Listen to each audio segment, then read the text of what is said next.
사울이 주의 제자들에 대하여 여전히 위협과 살기가 등등하여 대제사장에게 가서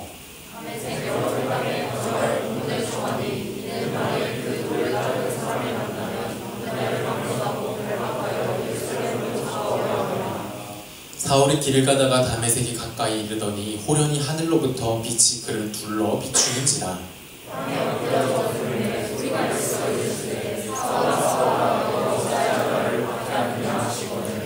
대답하되 주여 누구시니까? 이르시되 나는 네가 박해하는 예수라. 아멘. 네.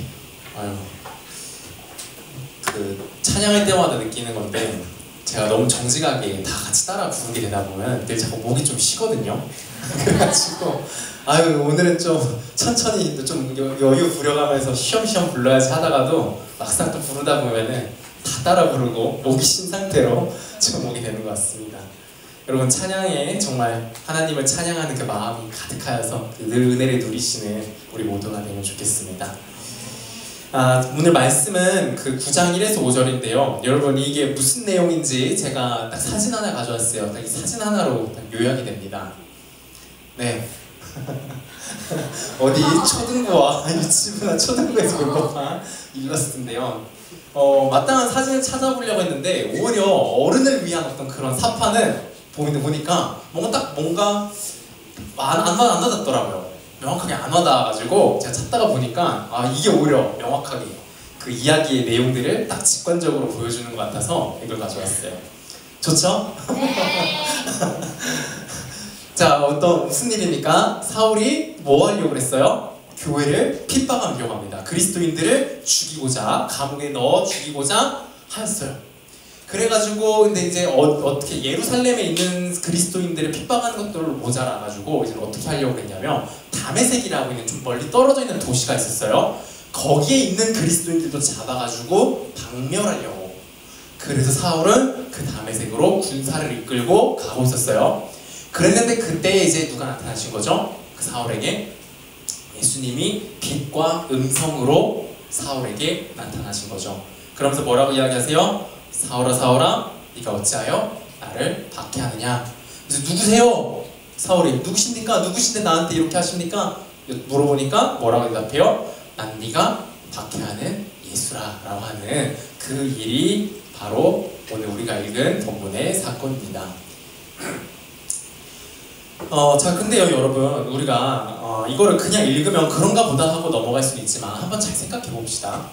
뭐냐면요, 예수님이 뭐라고 대답을 해요? 나는 네가 박해하는 예수다.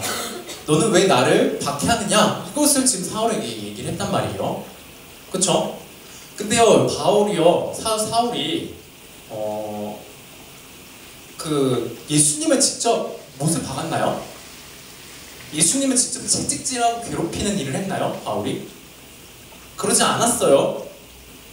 그는 그저 뭐 했어요? 예수를 믿는다라고 하는 그 사람들을 잡아서 가두는 일을 한 거란 말이에요. 근데 예수님은 지금 뭐라고 얘기하세요?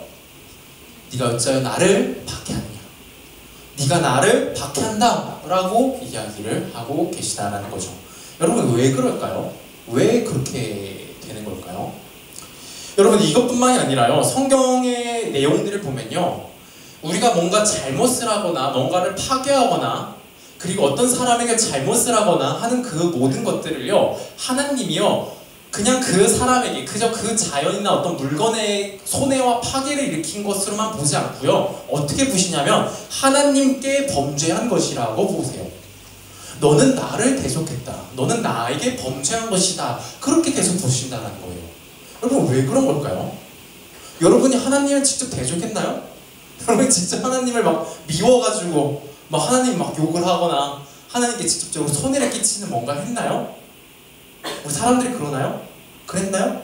그러지 않았다고요. 그런 사람들조차도 하나님은 뭐라고 이야기하시냐? 너는 나에게 범죄했다, 나에게 잘못을 한 것이다 라고 그렇게 이야기를 한다고요. 그래서 성경이 우리에게 계속해서 뭐라고 얘기해요? 너희는 죄인이다, 하나님께 범죄한 죄인이다 라고 이야기를 하는 거란 말이에요. 근데 이게 연결이 안 되잖아요. 나는 직접적으로 하나님께 뭐 한 것이 없는데 내가 하나님께 범죄한 죄인이라니, 이게 연결이 안 되고 받아들여지지가 않으니까 모두 믿기가 어려운 거예요. 예수님이 나의 구원자라는 것도 믿기가 어려운 거예요. 왜? 굳이 왜? 난 애초에 잘못한 게 없는데 왜? 이런 질문이 나오게 되는 것이죠. 여러분이 이러한 것에 대한 답을 알기 위해서는요, 우리가 창세기로 갈 필요가 있어요. 창세기 1장에 그 답이 나와 있는데요. 여러분, 뭐가 그 대답이 될 수 있을까요? 이 세상을 누가 만들었다? 하나님이 만들었다라는 거예요. 하나님이 창조주시라는 것이 이 답이 될 수 있어요. 왜 그러냐면요, 여러분, 우리가 어떤 작가가 있다라고 한번 해봅시다. 저 하연자매 같은 경우에는 이 도자기로 이렇게 작품을 진흙으로 이렇게 작품을 만들거든요. 하나님은 진흙으로 우리 사람을 만들었죠. 아주 위대한 일을 하고 있는데요. 그렇게 작품을 만들어 작가가 있고 작품을 만듭니다. 그래서 만드는데 그 작품을 성심성의껏 그 작가가 마음을 들여서 뭔가를 만들었는데 그거를 은민자매가 농담이에요. 팍 부셔버립니다. 깨뜨려버리고 망가뜨립니다. 그러면요, 이거는요, 그 작품 자체에 대해서만 잘못을 한 건가요? 아니면은 누구에게도 잘못을 한 거죠? 예, 하영자매 작가님에게도 아주 큰 잘못을 한 모욕을 드린 그런 행위인 거죠. 자, 근데요, 그렇기 때문에 우리가 이 세상을 파괴하거나 망가뜨리면은 뭐와 같다라는 거죠? 하나님이 만드신 그 작품을 망가뜨린 것과 같기 때문에 누구에게도 당연히 모욕이라고요? 하나님께도 모욕이고 범죄다라는 겁니다. 자, 그리고요, 인간은요, 이 세상보다도 더 특별하게 지어졌는데요, 무엇으로 지어졌다 그러죠? 하나님의 형상으로 지어졌다라고요. 그리고 하나님의 형상이라는 건요, 우리 인간 어딘가에 뭐가 그려져 있냐면 하나님의 얼굴이 그려져 있다는 거예요.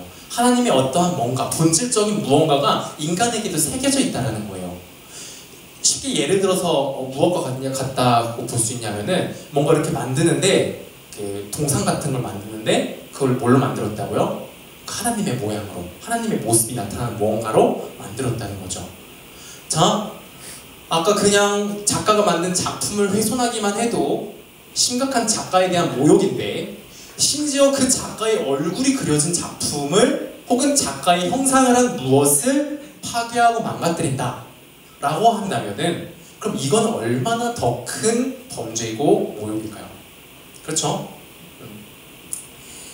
그래서 여러분, 세상을 망가뜨리는 것도, 우리가 어떤 다른 사람들에게 뭔가 잘못을 하고 피해를 끼치는 이런 것들이요, 그냥 그 사람에게만 잘못하는 것이 아니라 누구에게도 잘못이라고요? 하나님께도 큰 잘못을 저지르는 거라는 것입니다. 자, 근데요, 이제 이런 정도만 하더라도 정말 하나님께 범죄하는 것이 분명하구나, 하나님께 정말 잘못을 구해하고 그렇게 해야 되는 것이구나 라고 동의가 될 부분인데, 근데 이제 예수님을 믿음으로 신자가 된 자들은 하나님이 또 어떻게 보시냐, 우리 에베소서 1장 22절에서 23절이 있는데요, 한번 보여주시겠습니까? 함께 읽어볼까요? 또 만물을 그의 발 아래에 복종하게 하시고 그를 만물 위의 교회의 머리로 삼으셨느니라. 교회는 그의 몸이니 만물을 충만하게 하시는 이의 충만함이니라. 아멘. 자, 여기 그는 누굴까요? 예수님이고요. 교회는 누굴까요? 우리입니다. 네. 누가 교회의 머리가 되게 했대요? 예수님이 교회의 머리가 되게 하셨고, 교회는 예수님의 몸이 되게 하셨다라는 내용입니다. 그냥 하나님의 형상인 것만으로도 정말 귀하고 또 소중한 존재인데, 근데 그런 존재를 또 어떻게 여기신대요? 예수님을 믿는 그 순간 어떻게까지 만드신대요? 예수님과 하나 된 존재. 아예 하나님, 예수님, 하나님이신 예수님이 머리가 되시고 그의 몸인 존재로. 이건 무슨 말일까요? 하나님 자기 자신과 같이 여기신다는 거죠. 그렇죠? 우리가 그때 사랑에 대해서 얘기할 때 뭐가 중요하다고 그랬죠? 그 상대방을 나처럼 여기는 게 중요하다라고 했죠. 근데 아예 몸으로 만들어버렸대, 합해버렸대요. 이거는 뭘 보여주는 거예요? 그만큼 크신 하나님의 사랑을 우리에게 보여주고 있는 부분이죠. 자, 여러분, 하나님은요, 특별히 우리 그리스도인은 어떻게 바라보신다고요? 그냥 하나님의 얼굴이 그려진 작품 정도로도 보지 않으세요. 어떻게 보세요? 하나님 그분 자체로, 하나님 자기 자신으로 보신다라는 라는 겁니다. 자, 우리 마태복음 25장 34절도 한번 찾아봅시다. 좀 찾아볼까요? 마태복음 25장 34절에서 46절입니다. 마태복음 25장 34절입니다.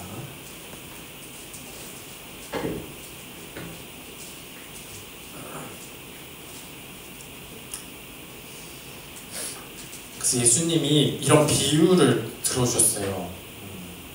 천국에 갔을 때 어떤 일이 일어날지 예시로서 예수님이 말씀해 주신 건데요. 우리 이거를 한번 한 절씩 읽어보겠습니다. 좀 긴데요. 46절까지여서 좀 긴데 그래도 우리 한번 함께 읽어볼게요. 그때의 임금이 그 오른편에 있는 자들에게 이르시되 내 아버지께 복받을 자들이여 나와 창세로부터 너희를 위하여 예비된 나라를 상속받으라.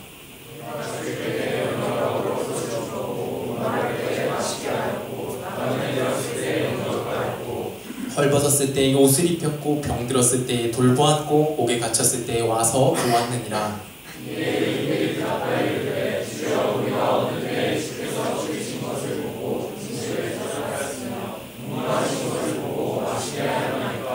어느 때에 나그네 되신 것을 보고 영접하였으며 헐벗으신 것을 보고 옷 입혔나이까.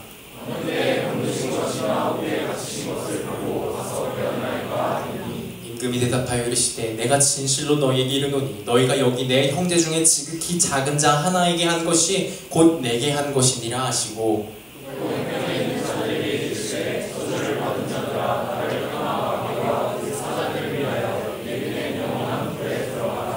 내가 줄일 때에 너희가 먹을 것을 주지 아니하였고 목마를 때에 마시게 하지 아니하였고 나그네 되었으니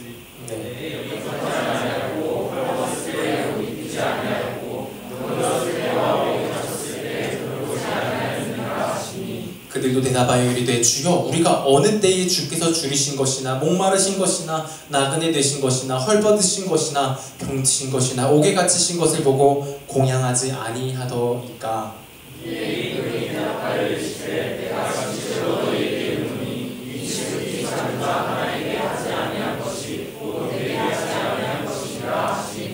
그들은 영벌에 의인들은 영생에 들어가리라 하시니라. 아멘. 자, 여러분 내용 좀 들어오시죠? 두 그룹에게 예수님이 이야기하십니다. 한 그룹은 의인이라고 하나님과 함께할 천국에 들어갈 자들을 이야기하고요. 다른 한 그룹은 그렇지 않은 자들에 대해서 이야기를 하고 있어요. 근데 이 두 그룹을 가르는 그 기준이라기보다는 그들이 나타난 결과적인 모습이겠죠. 어떤 모습들을 보였다라고 얘기해요? 그들이 살면서 의인들, 천국에 가는 자들은 결국 어떤 모습을 보였대요? 옆에 있는 작은 자, 아무리 작은 자랄지 아무리 볼품없는 사람일지라도 도움이 필요한 누군가가 있으면 어떻게 했다고요? 도와줬다고요. 네. 근데 그 다른 사람들은 어떻게 했다고요? 그렇지 않았다고요. 근데 이것을요, 그 사람에게 한 그것을요, 예수님이 지금 어떻게 보고 계신 거예요? 바로 자기 자신에게 한 것으로 보고 계시다라는 겁니다. 그래서 여러분 우리는 40절과 45절에 이렇게 딱 읽어보면 돼요. 40절 너희가 내 형제 중에 지극히 작은 자 하나에게 한 것이 곧 내게 한 것이니라. 45절 이 지극히 작은 자 하나에게 하지 아니한 것이 곧 내게 하지 아니한 것이니라 라는 것입니다. 자, 여러분 여기서 이제 우리가 하나까지만 좀 더 살펴보면 좋겠는 거는 이렇게 말씀하실 때 이렇게 작은 자 하나에게 하지 아니한 것이 곧 내게 하지 아니한 것이다 라고 이야기할 때 여기 전제가 있어요. 뭐냐면 꼭 우리가 뭔가 잘못이라고 범죄라고 하면은 어떤 분명한 구체적인 뭔가 잘못을 저질렀을 때에만 그 사람에게 잘못을 한 것이라고 생각하는 경향이 있는데 지금 전반적으로 예수님이 또 전제하고 있는 건 뭐냐면은 해야 하는데 살펴야 하는데 하지 않는 것, 관심을 가져줘야 되는데 관심 갖지 않는 것까지도 무엇으로 보고 계시다고요? 범죄한 것이라고요. 그것조차도 상처를 준 것이라고 정의하고 있다는 겁니다. 여러분 우리가 이것까지도 고려를 해야 됩니다. 나는 하나님 싫어하지 않았어요. 근데 여러분 내가 구체적으로 막 드러나게 하나님을 모욕하거나 모독하지 않았다 하더라도요, 하나님께 마땅히 올려드려야 될 경배를 올려드리지 않았다면, 마땅히 하나님께 드려야 되는 관심과 사랑을 드리지 않았다면, 그럼 그것도 뭐라고요? 하나님께 드리는 상처라고요. 하나님께 드리는 범죄라고요. 정리할게요. 여러분, 우리 세상에 그리고 다른 사람들에게, 그리고 특히나 다른 그리스도인 형제들에게 행하는 모든 잘못들은요, 그냥 작은 실수도 아니고요, 그냥 별거 아닌 것도 아니에요. 누구에게 한 잘못이라고요? 하나님께 한 범죄요, 잘못이라는 겁니다. 여러분, 우리 나 자신은 어떨까요? 나 자신도 뭐예요? 하나님의 형상이죠. 그리고 내가 예수 그리스도를 믿는다면 누구예요? 누구의 몸이에요? 예수 그리스도의 몸이죠. 나를 잘못 사용하는 것도 뭐예요? 하나님께 행하는 범죄라는 겁니다. 내 몸 그냥 내가 내 마음대로 쓰는 거지, 이게 뭐가 문제야가 아니라고요. 누구 겁니까? 우리 몸은 하나님의 겁니다. 그래서 우리가 잘못 사용하는 것도 하나님께 범죄라는 점을 꼭 기억해야 될 것입니다. 네, 그래서 로마서 6장에 보면은 이러한 식으로 또 권면을 하죠. 로마 6장 13절 함께 읽어볼까요? 또한 너희 지체를 불의의 무기로 죄에게 내주지 말고 오직 너희 자신을 죽은 자 가운데서 다시 살아난 자 같이 하나님께 드리며 너희 지체를 의의 무기로 하나님께 드리라. 그래서 이런 권면을 하는 겁니다. 자, 그래서요, 우리가 늘 이런 잘못이나 어떤 내가 마땅히 해야 할 것들, 이런 것들을 하지 못했을 때 우리 돌아봐야 돼요. 내가 그냥 그 사람한테 잘못한 것이 아니고, 아무리 그냥 보잘것없어 보이는 사람이라 할지라도요, 우리가 솔직히 그거 있잖아요. 좀 귀해 보이는 사람한테 잘못하면은 어떻게 내가 너무 큰 잘못을 했지? 막 전전긍긍하지만 솔직히 내가 별로 신경 쓰지 않아도 되는 사람한테 잘못한 건 어때요? 솔직히 우리 마음이 그게 뭐 큰 잘못이라고 이렇게 여겨요. 여러분, 우리 절대 이렇게 생각하면 안 돼요. 내가 별거 아니지라고 생각한 그 사람에게 한 것이요, 누구에게 잘못이라고요? 하나님이요, 전능하신 하나님이요, 왕에게 한 범죄라고요. 여러분, 우리 놓치지 말아야 돼요. 내가 회개한다라고 하는 건요, 그냥 내가 조금 실수했습니다, 내가 좀 그냥 이제 좀 잘하겠습니다, 이런 정도가 아니라고요. 내가 하나님께 범죄한 범죄자입니다. 나는 늘 하나님께 실수하는 자입니다. 나는 하나님께 마땅히 드려야 될 영광과 그 관심과 사랑을 좀처럼 올려드리지 못하는 정말 죄인입니다. 하나님께 향한 죄인입니다. 이 인정이 있어야 됩니다.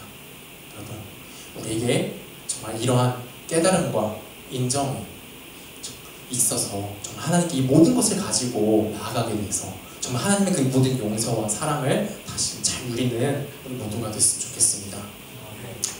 그런데 이제 이렇게 얘기하면은 조금 어떤 압박이 좀 들어올 수 있어요. 좀 너무 그 기준이 높으시고 어떻게 이렇게 조금만 잘못해도 그걸 다 하나님께 향한 잘못을 이렇게 보시나, 좀 이런 마음이 들 수 있거든요. 근데 여러분, 이때 우리가 놓치지 말아야 될 거 있어요. 하나님의 형상이기 때문에 우리가 조심해야 된다라는 이런 생각을 가지는 가운데서도 정말 놓치지 말아야 되는 생각, 하나님이 우리 사람에게, 세상에게 이렇게 잘못한 것에 대해서 분노하시는 만큼, 이것을 보실 수 없다라고 뭐라고 하시는 그 만큼, 그게 뭐에 대한 증거냐면요, 여러분, 우리를 그만큼 사랑하신다는 증거예요. 우리가 그만큼 소중한 존재라는 증거예요. 여러분, 우리가 뭔가 화가 날 때 뭐에 막 화가 나요? 내 소중한 것이 뭔가 잘못될 때. 소중하지 않은 것이 뭔가 잘못되면 그게 화가 나나요? 아니죠. 소중하기 때문에 화가 나는 거예요. 여러분, 우리 사람, 하나님의 형상인 우리에게 대하여, 그리스도인인 우리에게 대하여 잘못한 것에 대해서 하나님이 그만큼 분노하시고 하지 말라고 질책하시는 이유는요, 그만큼 우리가 소중하기 때문입니다.